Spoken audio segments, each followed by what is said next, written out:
नमस्कार। मैं हूं शिव नामदेव और आप देख रहे हैं खुली शिकायत न्यूज लाइव। बीजेपी के प्रदेश अध्यक्ष विष्णुदत्त शर्मा की आज पत्रकारों से जनहित के लिए कुछ बातें चर्चाएं पत्रकारों से हुई। उन्होंने बताया कि अब खाद्य सामग्री लेने राशन की दुकान गरीबों को नहीं जाना पड़ेगा, उनके घर पहुंचेगा राशन खाद्य सामग्री। उनसे पत्रकारों ने कुछ बिंदुओं पे चर्चा भी की। भारतीय ने कल एक बयान दिए कि सरकार ने सरकारी नौकरी में 27% आरक्षण देने की तो बात कर दी है, लेकिन क्या प्राइवेट नौकरी के लिए भी कोई नियम बना? बस हो गया। देखिए, जहां जो आवश्यक है संविधान की व्यवस्थाओं के अनुरूप जो जरूरत है वो सरकार जरूर करेगी। और अगर उस क्षेत्र में भी ऐसा लगता होगा कि संवैधानिक व्यवस्था में इस प्रकार की चीज की जा सकती है तो सरकार इस पर जरूर गंभीरता के साथ मंथन करती ही है। और देश के अंदर भी ये व्यवस्थाएं उस प्रकार से प्राइवेट सेक्टर में क्या करना नहीं करना ये पॉलिसी मैटर है। उस पर पॉलिसी मैटर में जो आवश्यकता होगी उसके अनुसार मुझे लगता है कि लोग उस पर चर्चा करके आगे कुछ कहेंगे और पब्लिक में कुछ बोलेंगे और कागज में कुछ करेंगे। मैं इस बात को बहुत गंभीरता से कह रहा हूं क्योंकि इनके जीन्स में फूट डाल करके राज करने की नीति के सिद्धांती जीवन में इन्होंने चलाए।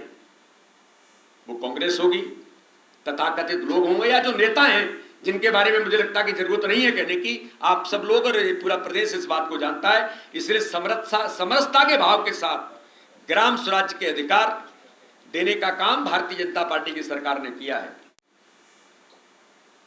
देवारंड योजना जिसके बारे में हम लोग जानते हैं कि जनजाति बंधुओं को वनों से ही आजीविका के साधन उपलब्ध हों, इसके लिए प्रदेश सरकार ग्राम सभाओं के माध्यम से सामुदायिक वन प्रबंधन के अधिकार देने जा रही है।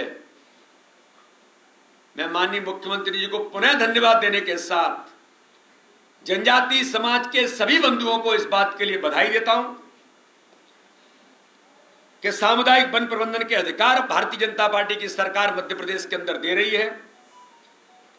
इसके अंतर्गत प्रदेश सरकार द्वारा औषधीय पादप बोर्ड का गठन भी किया जाएगा क्योंकि कई प्रकार के इस वन संपदा में इस प्रकार की औषधियां भी जो जंगल के अंदर हमको मिलती हैं उनके एक चैनलाइजेशन के लिए ठीक तरीके से प्रबंधन हो, मार्केटिंग ठीक से हो, इन सारी बातों को लेकर के औषधीय पादप बोर्ड का गठन किया जाएगा। पेशा कानून की भावना के अनुरूप जंगल का प्रबंधन पैसा कानून के प्रभावी क्रियान्वयन के लिए पैसा ग्राम सभाओं का गठन किया जाएगा। ये ग्राम सभाएं अपने स्थानीय विकास के लिए स्वयं योजना बना सकेंगी। एक ऐतिहासिक निर्णय अधिकार देने का काम इस कानून के तहत भारतीय जनता पार्टी की सरकार ने किया है। वनोपज के अधिकार से उनकी आर्थिक स्थिति और बेहतर बनेगी। ग्राम पंचायतों में गैर जनजाति वर्ग के अधिकारों को भी संरक्षित रखा जाएगा।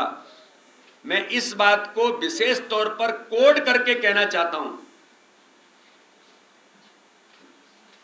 कि दोहरे चरित्र के राजनीतिक लोग, झूठ छल कपट की राजनीति करने वाले लोग इस मध्य प्रदेश के अंदर, दुनिया के अंदर सर्वाधिक झूठ बोलने वाले लोग जो वर्गों में डिवीजन पैदा करने का काम करते हैं, वो इस प्रकार की भावनाएं जो लाने का प्रयास करते हैं।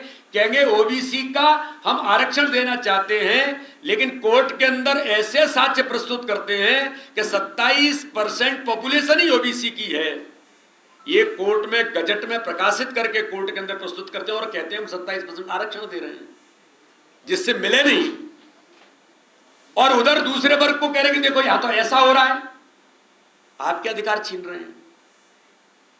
तो पैसा कानून के बारे में भी यही लोग जो फूट डाल करके राजनीतिक लाभ लेने का प्रयास करने वाले जो लोग हैं, उनके बारे में विशेष तौर पर कहना चाहता हूं। पैसा कानून के कारण से किसी भी प्रकार से अन्य हमारे सभी समाज वर्ग के लोगों के अधिकार किसी प्रकार से प्रभावित न होकर, इसलिए विशेष तौर पर ग्राम पंचायतों में गैर जनजाति वर्ग के अधिकारों को भी संरक्षित रखा जाएगा। और अधिक ताजा खबरों के साथ जुड़े रहें खुली शिकायत न्यूज़ लाइव के साथ।